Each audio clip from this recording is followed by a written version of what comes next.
Rape করলে যেরকম শাস্তি হওয়া উচিত, পরকীয়া করলেও সেম শাস্তি হওয়া উচিত। আমাদের দেশে কিন্তু প্রচুর পরকীয়া, এরকম প্রতিনিয়ত কিন্তু এরকম অকারেন্স হচ্ছে।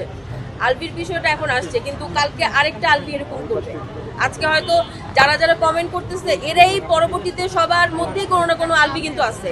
প্রত্যেকটা পুরুষ মানুষ বলেন, ইভেন প্রত্যেকটা মেয়ে মানুষ, অনেক মেয়ে মানুষও কিন্তু পরকীয়া করে। আমরা শুধুমাত্র যে ছেলে খারাপ মেয়ে খারাপ, এখানে আমরা জেন্ডার আলাদা করতে চাচ্ছি না। আমি জাস্ট এটাই বলবো যে এমনভাবেই শাস্তিটা হোক, নেক্সট টাইম যেন কেউ এরকম স্টেপ নিতে 10 বার চিন্তা করে যে না, শাস্তি তো হবে। রেপ করলে যেরকম শাস্তি হওয়া উচিত, পরকীয়া করলেও সেম শাস্তি হওয়া উচিত।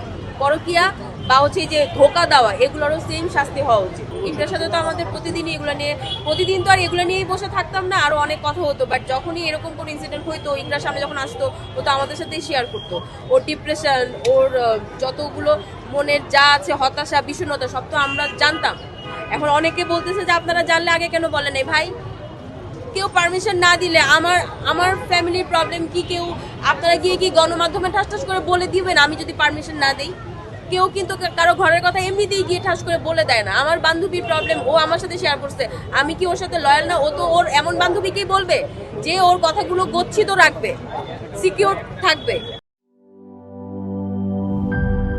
নায়াসিনামাইড ও স্যালিসাইলিক সমৃদ্ধ লিলি ফেস ওয়াশ যা ফেসের ডেড স্কিন সেল দূর করে দেয় দ্বিগুণ ফাস্টার ব্রাইটেনিং।